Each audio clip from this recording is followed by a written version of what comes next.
os áudios aí, gente. Então vamos lá, galera. A nossa aula de geografia está sendo gravada. Nós estamos fazendo aqui a revisão da página 114, que tem como título Para Entender a Terra. Para isso, eu quero compartilhar. Isso. Compartilhar esse slide aí com vocês, ó. Tá bom? Nós vamos estudar um pouquinho. Antes de ir para entender a Terra, nós vamos estudar um pouquinho sobre a viagem de Fernão de Magalhães, que ele fez dando uma volta ao redor do mundo. Vou até interromper aqui. Na página 114 do seu livro, mostra-lhe a foto de um homem e a foto de duas embarcações. Olha aí para você ver. Esse homem e essas embarcações aí representam as grandes viagens marinhas, viagens náuticas que estavam sendo feitas no século XVI. Esses navegadores corajosos estavam tentando desmistificar a ideia de que o mundo era plano, né? Que se a gente andasse, a gente ia cair num precipício. Eles falavam naquela época que o mundo era assim, ó, redondo e plano. Então, tinha uma borda que você caía.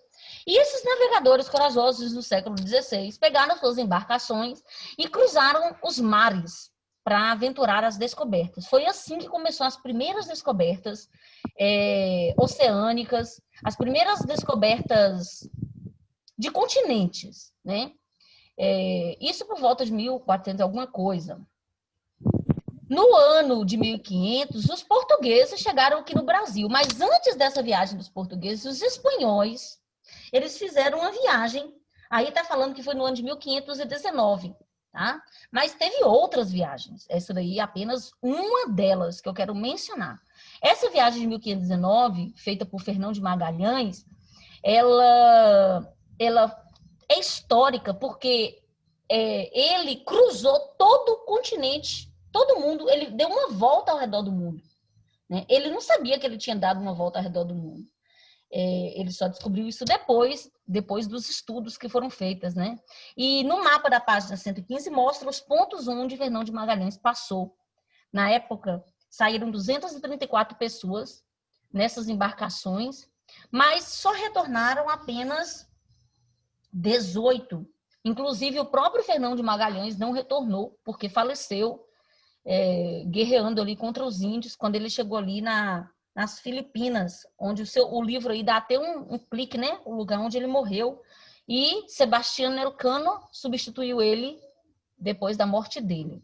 Essa viagem ela foi extremamente importante porque, como eu disse, ela mostrou, dentre outras coisas, que não tinha um precipício onde os barcos caíam, que a terra ela era arredondada, oval, né? Então, foi uma das descobertas feitas por essa viagem. Teve outras, por exemplo, Horizonte, a linha do Horizonte, várias descobertas eles fizeram. Mas essa não foi a única descoberta. Se você abrir o seu livro na página 116, você vai ouvir falar aí na página 116 de uma viagem feita por Yuri Gagarin ao espaço. Já foi bem mais sofisticada do que a de Sebastião Elcano e Fernão de Magalhães. A viagem de Yuri Gagarin foi ao espaço, então ele teve uma visão totalmente completa. Ele descobriu muito mais coisas do que Fernão de Magalhães. Ele viu o mundo todo de longe. Ele constatou que nós tínhamos mais água do que terra, né? Ele viu como os continentes eram divididos, porque mesmo que o Fernão de Magalhães tenha passado em todos os continentes, ele não sabia que aquilo era continente. E ele também não sabia, por exemplo, que a América, que a Oceania, que não sei o quê. Ele não sabia nada disso. Ele passou por vários continentes, mas ele não tinha ideia de que eles eram separados, como nós temos essa ideia por causa do mapa, né? E Yuri Gagarin, quando ele foi ao espaço, ele teve toda essa visão, porque de lá onde ele estava, ele conseguia ver a Terra por fora, né? Ele estava fora da Terra, ele viu muito mais do que Fernão de Magalhães pôde ver. Agora, por que Yuri Gagarin foi para o espaço? Porque naquela época, os Estados Unidos, que até hoje é uma grande potência econômica, estava interessado em crescer financeiramente. E ele estava disputando essa grande potência com a Rússia. Hoje nós chamamos de Rússia, mas naquela época era a União das Repúblicas Soviéticas, URSS. Esses países, que já não existem mais, né, foi separado, só sobrou a Rússia, esses países, eles estavam disputando contra os Estados Unidos para ver quem era mais potente financeiramente.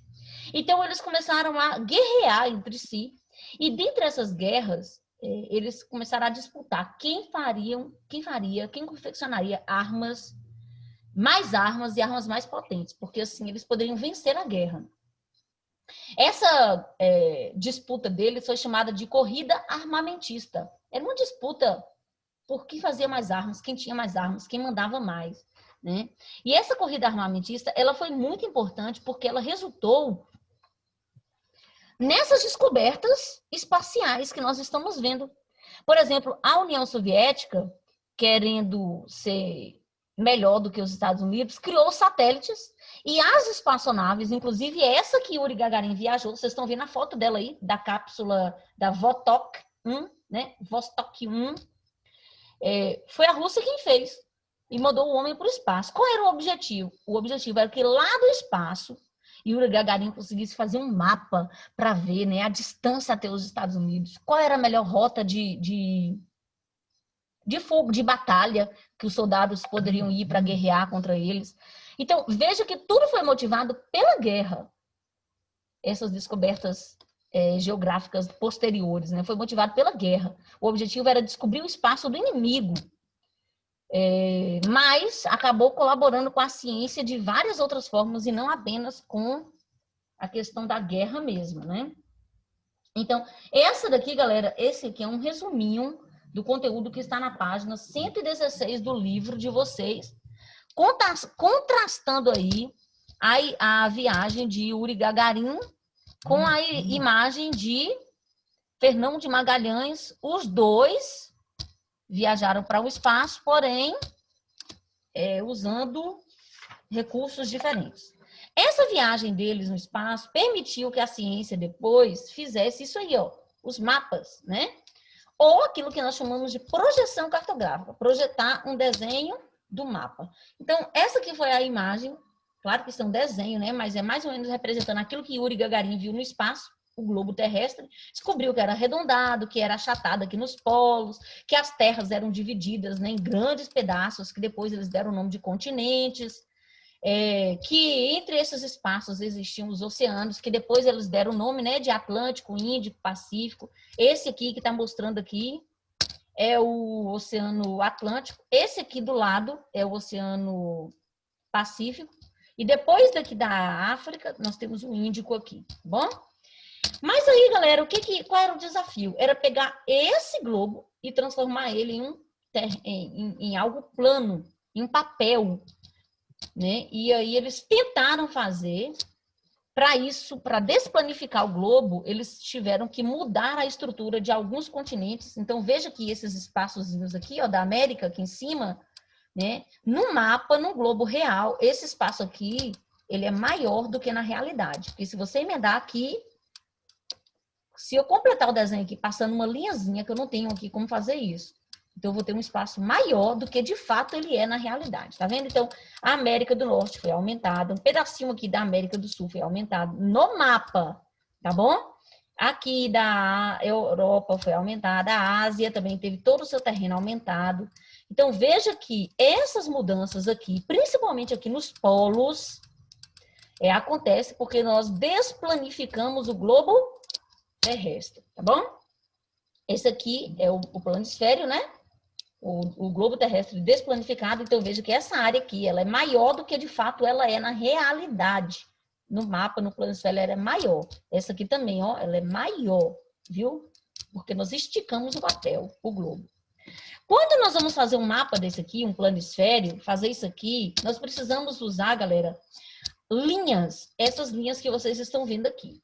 Essas linhas deitadinhas são chamadas de latitude e essas linhas em pé são chamadas de longitude. Essas linhas, elas servem para a gente localizar qualquer ponto dentro de um globo terrestre. A latitude são linhas horizontais, deitadas, e a longitude são linhas verticais, em pé. A principal linha latitudinal, ou a principal latitude, é essa aqui, ó. Ou é essa, galera? É a linha do Equador, que o número dela é 0, tá? Ela começa de 0 a 90 medindo para o norte e de 0 a 90 medindo para o sul. Divide o hemisfério em norte e sul. A principal linha longitudinal é o meridiano de Greenwich, ou Greenwich. Ela separa de 0 a 180 graus para o leste, que é onde o sol nasce, e de 0 a 180 graus para o oeste, que é onde o sol se põe, tá bom? Então, vejam elas aqui, ó. Olha elas aqui, com mais detalhe, tá vendo? Todo planisfério tem que ter elas, porque serve para localizar. Então, se eu quiser localizar esse barquinho aqui no Oceano Pacífico, eu vou olhar a linha em que ele está. A linha em que ele está tem um número para o norte ou para o sul e um número para o leste ou o oeste. Isso eu chamo de coordenada geográfica. Aí eu vou olhar o número e vou dizer, olha, o barquinho tal está a 0 graus norte, X graus leste-oeste. Que no caso aqui ele está no oeste, né? Porque o Brasil é no oeste. Aqui o meridiano de Greenwich é esse aqui. Separa o mundo para cá no leste e para lá no oeste. Tá bom? As projeções são essas aqui. Ó. Ou a gente faz um mapa do mundo usando essa projeção, a cilíndrica, como se fosse um cilindro, enrola o papel, o globo terrestre como se fosse um cilindro.